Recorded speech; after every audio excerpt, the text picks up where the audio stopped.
Hello everyone and welcome to another episode of my F1 22 modded Myteam career mode.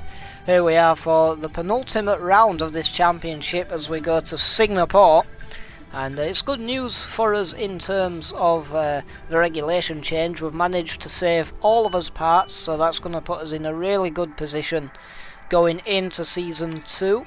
But we've still got 2 more rounds of this championship to try and secure that P6 in the constructors, and we have one of these department events to start things off, and we're going to go and get some nice team acclaim there. I want to get to level 15 to unlock that 3rd sponsor ready for next season. I think that's going to be really important as we go through the timeline then.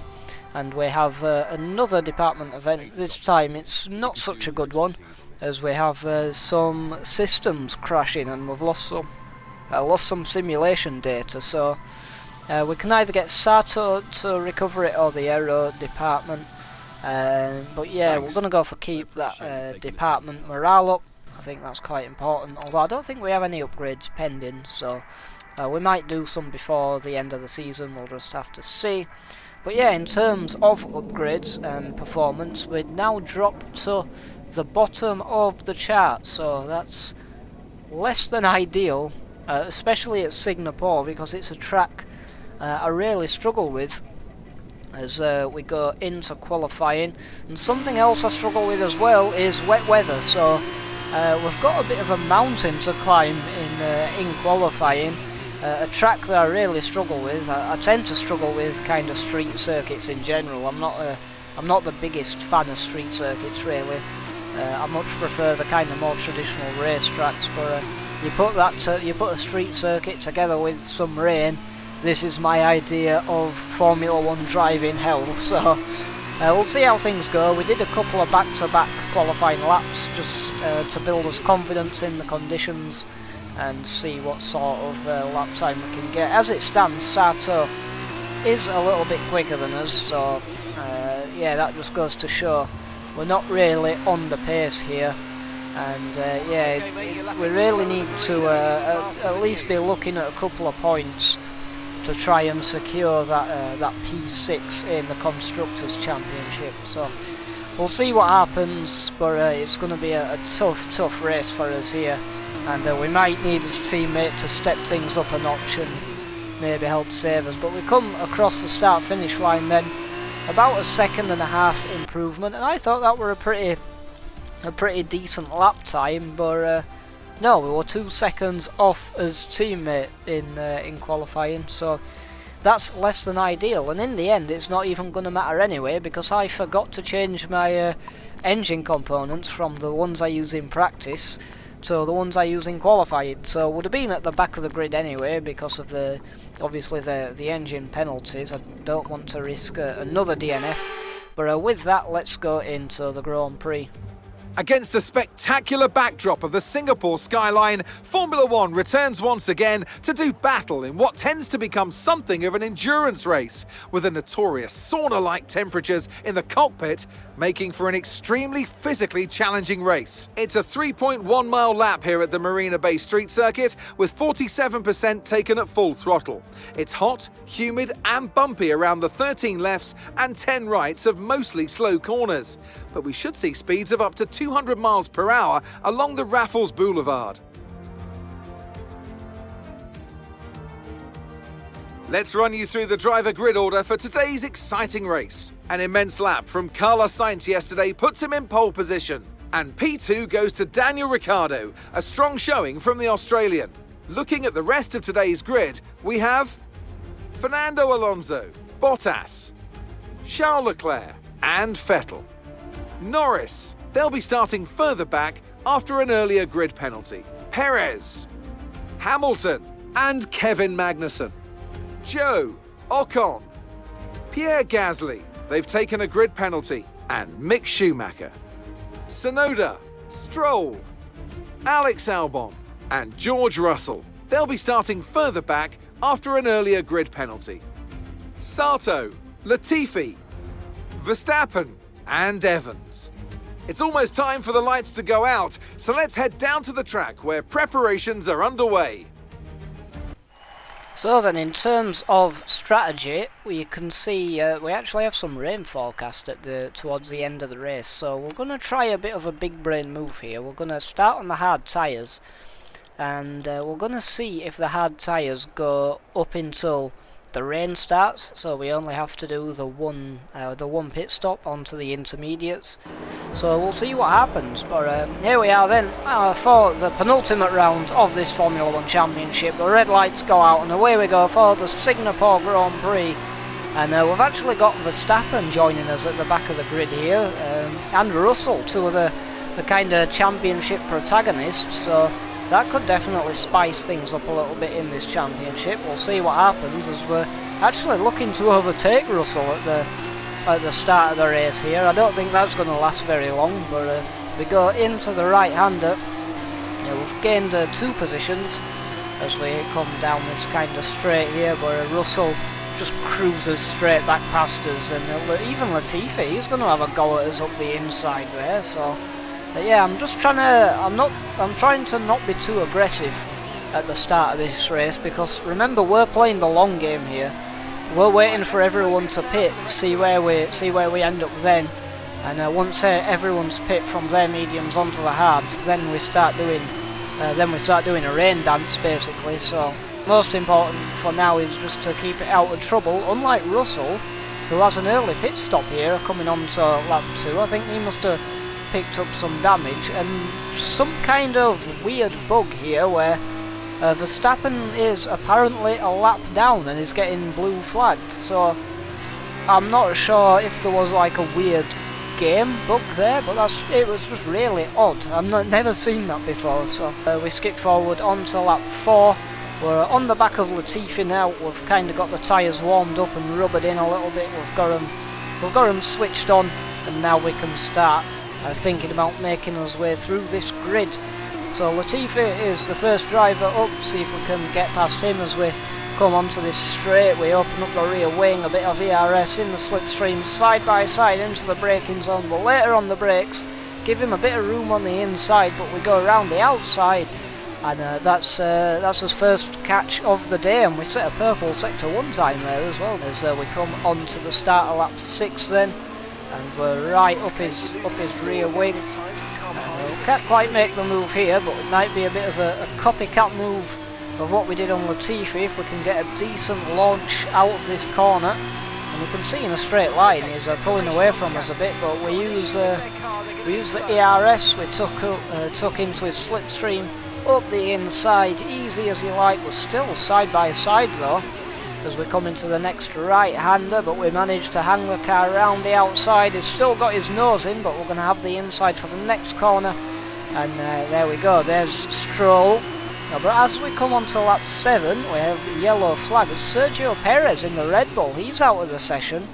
He had a bit of an outside chance of taking this championship, but his hopes and dreams have gone up in smoke there as we have a safety car, as his car's parked in a very kind of awkward position.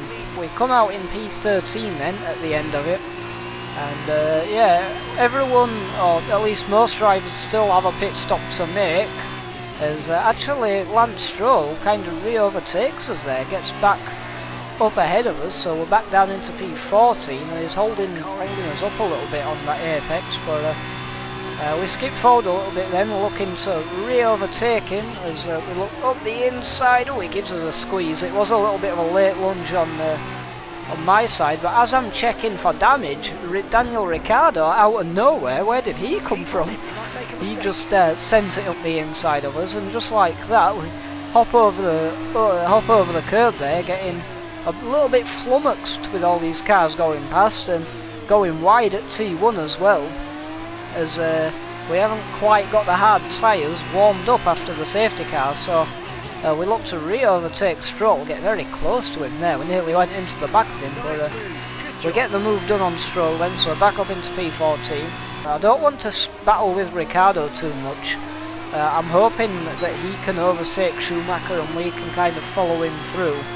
Or we need to overtake both of them in rapid succession, and it's that latter option that we're trying here as we go up the inside of Ricciardo, as Schumacher kind of parked it on the apex there, and just like that we're up ahead of one of the McLaren cars, and there's Alonso kind of lingering behind, and yeah, if those two can start scrapping now, that might give us a bit of breathing room to go and attack Schumacher. But as we go on to lap 14 then, Schumacher's really early on the brakes into T1, and we kind of just thread the needle there around the outside of him as we go around the left-hander, and we managed to overtake Schumacher, but I was hoping he'd hold Ricciardo up for us. Ricciardo just follows us straight through, so we're being relentlessly hunted by that McLaren car, and now we've got the two Jaguars up ahead of us. That's allowed me to catch right up to Tsunoda, and now we're looking to make a move up the inside of UK, our kind of rival we've had this entire season, as we go around the right-hander then and around the left-hander, and that's Yuki Tsunoda we've got past. One more position and we could be scoring a point here. Speaking of which, on the end of lap 14 there's Gasly and Albon and a couple of other cars coming in for their pit stop, so we gain a couple of positions there up into P5, and we come skip forward once again from lap 15 to 16. Ricciardo's back in his rear view mirrors again, but like that we're leading this Grand Prix now.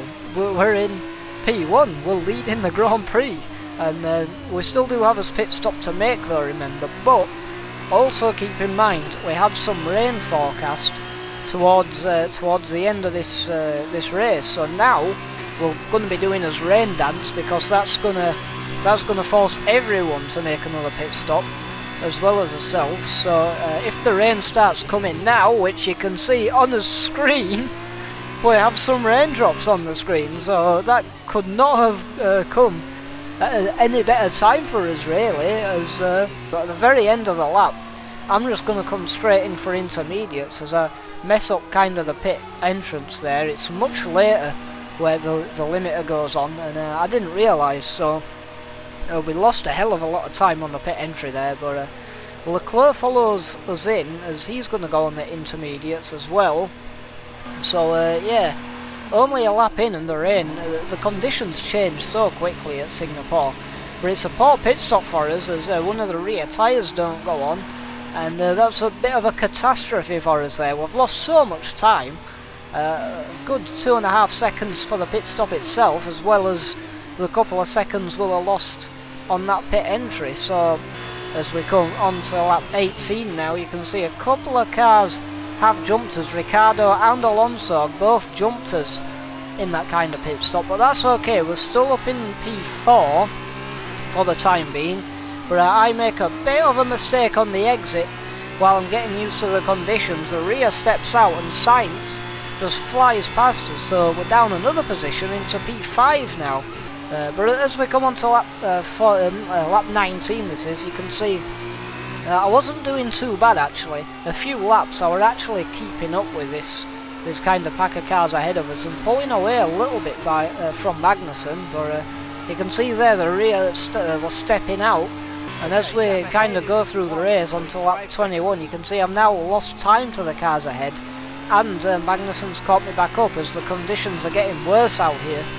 And the rear end is just it's stepping out around every single corner. It's so twitchy, and these conditions really have taken a turn for the worse. And I'm thinking it could be time for the full wet tyres, you know, because the car's just slipping and sliding all over the place. So I'm tempted to come in for the wet tyres, and that's exactly what we're going to do. We're going to take a gamble and roll the dice. I think with the way I was driving there was no way I'd have kept Magnussen behind till the end of the race, but we have 10 laps left and the conditions are getting worse, so we're gonna go onto the full wet tyres. Now the AI, once it gets to sort of the last 5 or so laps in the race, they won't come into pit, whereas we've come into pit now onto the full wets. As the conditions are, at least I believe, are going towards wet conditions, so I think at the end of the race, the last few laps, I think we're going to be rapidly quick. It's just going to be a case of will the weather get worse quick enough, basically. But yeah, we go on to lap 23 this is, and you can see here the gap to Russell is about, it's about 4.5 seconds, 4.5 to 5 seconds, and the gap to Stroll is about 5.5 seconds. And as we come on to lap 25, you can see that gap to Russell has it's come down by a good second or so. So we're definitely on the quicker tyre now in these last 6 laps of the race. The question is the kind of difference, or the tyre delta in these conditions, is it going to be enough? We have a big pack of cars in front of us that we need to try and carve our way through as we skip forward onto lap 27 this is, and we're running out of time really. We're down right the way down in P17. From P5 we lost out a hell of a lot of positions doing that pit stop, so this is the moment of truth then. How much time can we make back up? Can we make back enough time to warrant us making that second pit stop? We'll just have to see, as we're right under the rear wing of Russell now, and we come round this kind of last sector of the track. We send it up the inside of Russell. We have so much more mid-apex speed than these other cars around us, so it is definitely more towards full wet conditions in this race now. I just think it's come a little bit too late for us. I don't think the delta is going to be enough, and if you put that together with my quite frankly terrible wet weather driving, I think we've made a bit of a strategy blunder there. And you can see lap 29, we have Gasly in front of us. We're down in P16. We're going to try get a better exit. It's still a little bit better on the exit than us though. We get a little switch from the rear, but under the brakes and in the mid corner we just cruise past him basically. So I do think it's full wet tyre conditions. It just didn't come quick enough for us. So yeah, I think we can say goodbye to those points. And remember, the other Andretti Haas car, we've got Schumacher ahead of us now, but Magnussen, he were right up there. He's in P5 at the minute, so that could be a bit of a catastrophe for us in terms of the championship points. I think we made a massive strategy blunder. We must have had some Ferrari strategies working for us. I think the initial idea to take the hard tyres right up till the rain came, that worked out a peach for us, but yeah, these second pit stop were just yeah, we're a poor call on my side. But we come on to the last couple of laps then. The best we can do now, I guess, is try and finish P14 or above. We are in P14, but I guess these last couple of laps we're just going to have to go full send as we do on Zhou Guanyu. We get a position on him. So up into P13 now. We have Albon and Ocon up ahead of us, but yeah, we're not going to finish in the points as yeah, we skip forward on lap 30 then. A very late lunge from so far back on Albon, but we just have so much more grip at this point on the wet tyres. I just wish the conditions got like this earlier on. But anyway, we can go chasing after Ocon. But if you look at the relative, actually, as teammate Sato, he's up in P10 somehow, so it's been a pretty incredible drive by him to get up into P10, so he's kind of at least rescued a point for us, so fair play to Sato. That'll be his second championship point in the worst car on the grid, remember. Very impressive from the Formula 2 or the Formula 1 rookie driver coming in halfway through this season from Formula 2 and scoring 2 championship points. Very impressive stuff from Sato. But for our race then, we're on the last lap chasing down Esteban Ocon. Like I say, he's in a much quicker Renault, but with the tyre delta at this stage through the mid corner, we are going to be looking to overtake him if we can. We're running out of kind of space on the track to do it though, as we're coming around this left-hander into the last sector of the track. And let's see what we can do then as we chase him down this straight. It just absolutely drops us in the straight, but as soon as we come to a corner, we gain the time back up on him again as we come around this kind of really tricky section in the rain, as you have to bring the car left and then chuck it right. It's very easy to lose grip, and we only have a couple of corners left, so if we're going to make a move on Ocon, We need to make it now. We see his opportunity, squirt the throttle, throw the car up the inside. The rear wobbles a little bit, but we keep it in check and get a cheeky little last minute overtake on Esteban Ocon. It's not going to make much difference though, we're still only in P11, but Sato, like I say, he's done an amazing job to rescue some points for us when we took a bit of a strategy gamble going onto the wets. It didn't work out for us, and I'm not looking forward to seeing how the championship is going to play out for us with the Andretti Haas finishing up in the points like that. Looking at the podium, you can see that red suit familiar to fans across the globe. A world-class win for a world-class team. Ferrari, do it again. How about that for a podium then? Fernando Alonso in that old Renault livery, the one I remember as a kid, and remember Fernando Alonso driving as a kid. It's so awesome to see him up on the podium in that car. I love that. And Ricciardo on the podium as well. He's had a very weak season up until this point, so that's good for him. And Charles Leclerc winning the race. So yeah, very, very awesome podium to see that. But we'll go and have a look at the race results first and foremost. You can see Magnussen did end the race in P5, so that's 10 points. That's huge. That's going to be massive in the championship. And yeah, Sato does rescue a point, so they're getting 9 points ahead of us.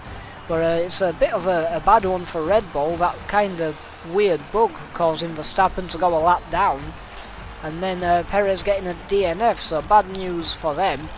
And I wonder what that's going to make things look like in terms of the championship. We'll have a look now at the standings. And look at that, at the top of the drivers' standings. Max Verstappen has led this championship for every round of the season up until now as we go into the very last round. 16 points behind Charles Leclerc, which all of a sudden Leclerc looks the favourite to win the championship. Absolutely crazy. You cannot write this stuff. For us, we go down to P12, level on points with Magnussen now, so we need to outscore him next round. For Sato, he's level on points with both the Toyotas, so he's had a really impressive kind of second half to the season.